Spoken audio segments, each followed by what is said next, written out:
Bismillahirrahmanirrahim. Assalamu alaikum dear students. It's Abbas Jafri from Asas National School. Today is 20th June 2020 and we are studying chapter number 1 Fundamentals of Chemistry 8th class pre-9th. Today is lecture number 18 and in the previous lecture dear students we have studied about how to write a chemical formula of a compound. We have discussed it in detail and we have a test discussion. So in today's lecture we discuss about the significance of a chemical formula, types of chemical formula and empirical formula. Dear students, this is chemistry 9th, page number 12, unit number 1, fundamentals of chemistry, and this is a point number 3, and point number 4, and this is point number 5, and now this is the empirical formula. So before this is 1.2.4 article, how to write a chemical formula, and beside this article there is a flower which have petals, and this is the question that we are going to discuss, that is significance of a chemical formula.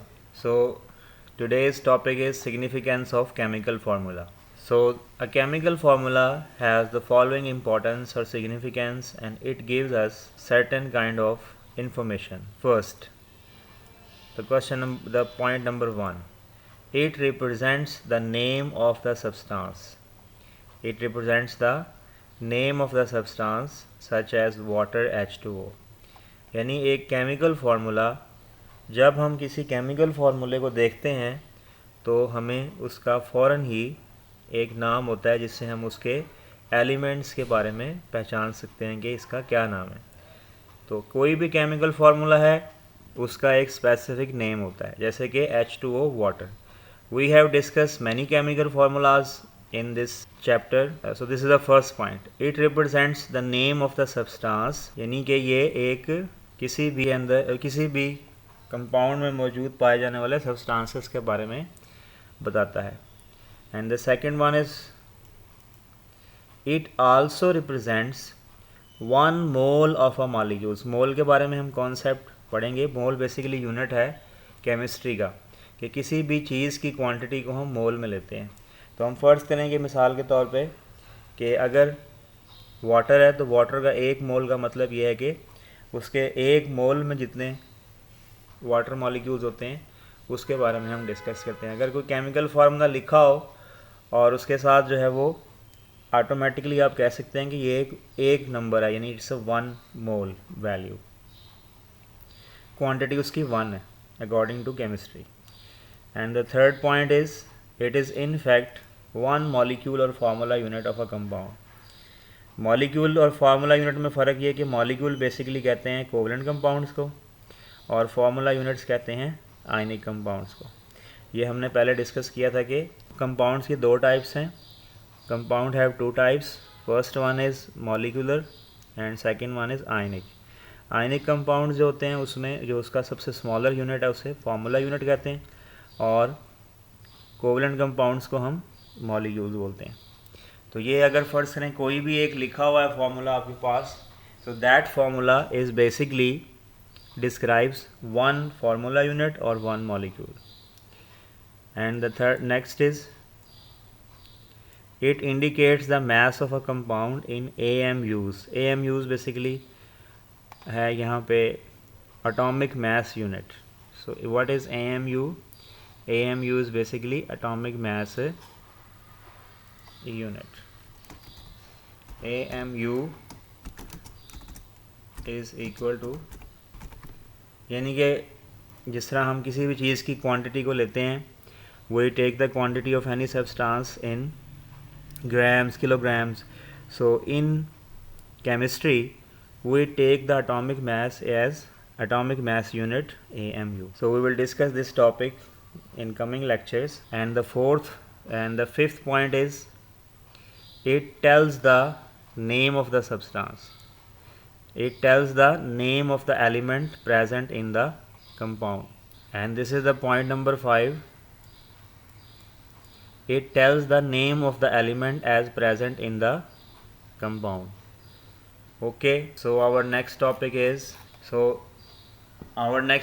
chemical formula. So dear students, chemical formula are of two types. The first one is simple formula, that is empirical formula, and the second formula is molecular formula, which is on next page, that is molecular formula. So we will discuss that कि ये दोनों formulas में फ़र्क क्या है. बात ये है, सिंपल सी बात है कि अगर आप किसी भी कंपाउंड का एक्चुअल फार्मूला लिखें और उसमें जितने भी एलिमेंट्स मौजूद हैं उनकी एग्जैक्ट तादाद को लिख दें, तो that formula is actual formula and that is called the molecular formula. तो थोड़ा सा हम यहाँ पे मॉलिक्यूलर फार्मूले की डेफिनेशन देखते हैं पहले. The molecular formula that shows actual number of atoms of each element present in a molecule of that compound. अगर हम मॉलिक्यूलर फार्मूले की बात करें तो मॉलिक्यूलर फार्मूला हमें एक्चुअल नंबर ऑफ एटम्स के बारे में बताता है जो हर एलिमेंट्स के अंदर होते हैं, और इसके अगेंस्ट एम्पिरिकल फार्मूला बताता है सिंपल होल नंबर रेशियो. यानी कि empirical formula describes about the simple whole number ratio of atoms present in a compound. अब इसका क्या मकसद है, इसकी क्या एग्जांपल है. यानी कि अगर कोई डिटेल्ड फार्मूला लिखा हुआ है और उसमें से कॉमन निकलता है तो हम उसकी कॉमन वैल्यू को लिखेंगे. मिसाल के तौर पे एक छोटी सी एग्जांपल है, मैं आपको यहाँ पे सिंपल सी यहाँ पे दे देता हूँ. फ़र्ज़ करें C6H6 है, ठीक है ना. अब आपको पता है कि इसमें जो 6 नंबर है that is a common number. This value is 6 is a, what is the 6?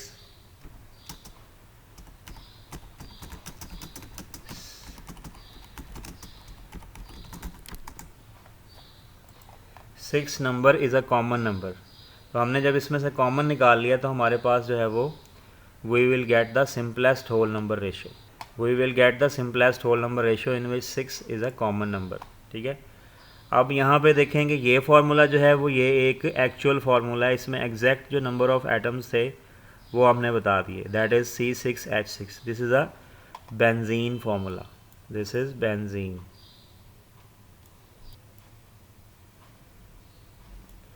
This is the formula of benzene. The 6 is a common number. So it is the difference between the two formulas, empirical and molecular. Empirical formula is the simplest type of formula. It is the simplest whole number ratio of atoms present in a compound. The empirical formula of a compound is determined by knowing the percentage composition of a compound.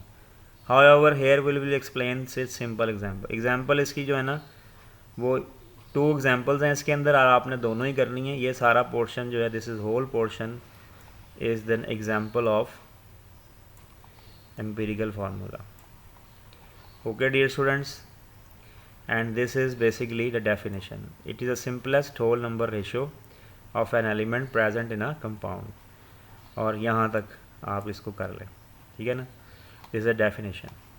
And whereas the molecular formula, then molecular formula that shows the actual number of each element present in a molecule of that compound. अब इसके अंदर में आने एक relationship है, and that is molecular formula is equal to n times of empirical formula. यानी कि वो empirical molecular formula exact value होती है. मैंने जिस तरह आपको करके दिखाया था सिंपल, अभी ऊपर मैं दिखा देता हूँ आपको करके. ये देखिए, ये मॉलिकुलर फार्मूला है और ये वाला एम्पिरिकल फार्मूला है, और ये इसका क्या है, कॉमन नंबर है. तो सिमिलरली यहाँ पे भी ये फार्मूला है, that is the formula. Then molecular formula is empirical formula multiplied by n, where n is the 1, 2, 3 and so on.